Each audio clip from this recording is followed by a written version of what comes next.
biker down here, Baxter Cycle in Mighty Metropolis of Martin, Iowa. It's kind of a rainy day, so we won't be able to ride any motorcycles today, but look what I got here. Now, the thing that's different about this particular motorcycle, at least for Baxter Cycle, is that this Royal Enfield Interceptor 650 is bone stock. There isn't a thing that they've done to this one. This one is absolutely just right out of the box. They've still got a little bit of work to do to it yet. It hasn't even ran yet. The battery's not in it. And what I thought I'd do is kind of show you all what a bone stock Interceptor looks like, because that's kind of a rare thing around here. Once we get them in, once Baxter Cycle gets them in, they're always doing stuff to them. But just check that out. Big chrome mufflers, long flat seat. I love the blue. If I didn't get red, it'd be blue. Or the chrome. I like the chrome too. But isn't that just a gorgeous motorcycle? Real quick, Interceptor, 648cc, parallel twin with a 270-degree crank, so it's got that wop-wop sound. Air and oil cooled, single overhead cam, 4 valves per cylinder. There's the big old oil cooler. The beautiful 6-speed transmission, as I call it.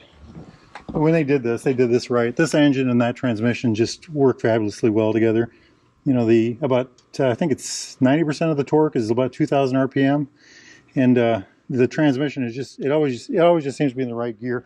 This bike produces, I think it's 47 horsepower and 39 foot-pounds of torque. That's 53 newton meters about, almost.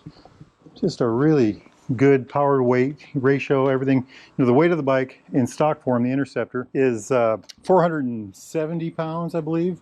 That's 213 kilograms. And by the way, this has 18-inch tires front and rear. And I love that. It's kind of got a neat balance to it. When you ride, this is one of the funnest handling motorcycles. You know, just absolute hoot to run around town in. And that all goes together. The whole package works so well together. Just a nifty, nifty bike. Just a nifty, nifty bike. Spoke wheels, aluminum rims. You know, I already talked about the 18s. I think the rear tire is a 130/70/18, and let's see what we can find for the front. 190/18 for the front. The forks are 41 millimeter forks. There's about 4.3 inches of travel here. That's about 109 millimeters.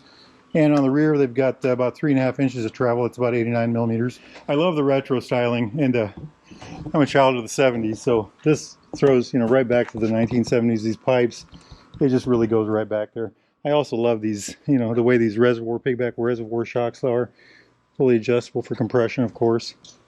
Just a really neat thing. These things are so customizable that it's hard to find one that's, you know, stock. It's you know, one of the rarest things around is a stock Interceptor. Maybe that's a true statement anymore.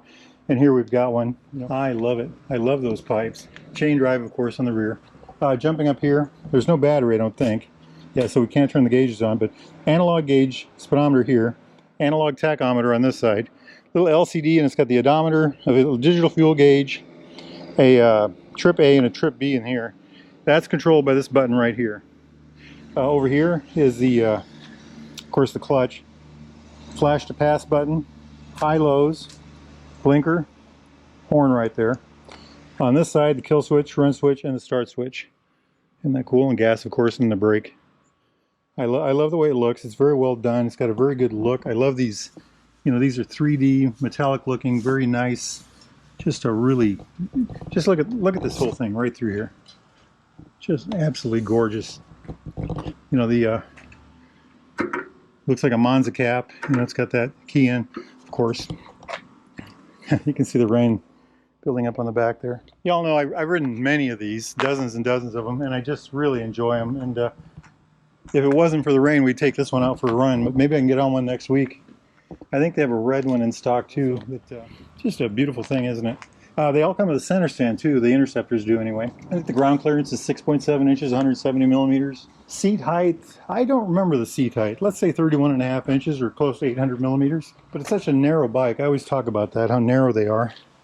You know, that they just don't feel that tall. I've been on many bikes that are supposed to have a lower seat height that feel much taller. And that's because of the width of the motorcycle. This one is so narrow. Let me just check that out. I love all this little detail. You know, this is a real throwback to times gone by in that sense, but yet it's a thoroughly modern motorcycle. 3-year unlimited mile warranty. So you buy this thing for 3 years, it's under warranty, no matter how many miles you put on it. And it comes with roadside assistance, by the way. So it's a real value for the money. I'm not sure what these list at. If you go to baxtercycle.com, you can find them on there. And another thing, while you're at Baxter Cycle, check out all their accessories. I mean, they've got oodles of everything that you can do for these bikes. And you can buy it and have them put the accessories on for you, you know, from them. And or you can get online, baxtercycle.com, and just order that stuff up. They'll ship it out right away. Just all kinds of things for these motorcycles. Like I said, it's rare to find one that's absolutely stock, and yet here is one. And the only reason it is, it just came in off the truck today. So absolutely beautiful, beautiful motorcycle. Hey, if y'all are in the market for a new or used Royal Enfield Triumph classic British bike of any type, need parts, accessories, boots, backpacks, any of that good stuff, get yourself down here to Baxter Cycle in the mighty Minneapolis of Marnie, Iowa, or go to baxtercycle.com. Tell them Fuzzy Biker sent you. Now, it's kind of a rainy day. I'm on my Himalayan. I think I'm going to gear up and try to beat the weather home. If I don't beat it, that's okay. I've been wet before. Life is good. Get out and ride, my friends. Wahoo!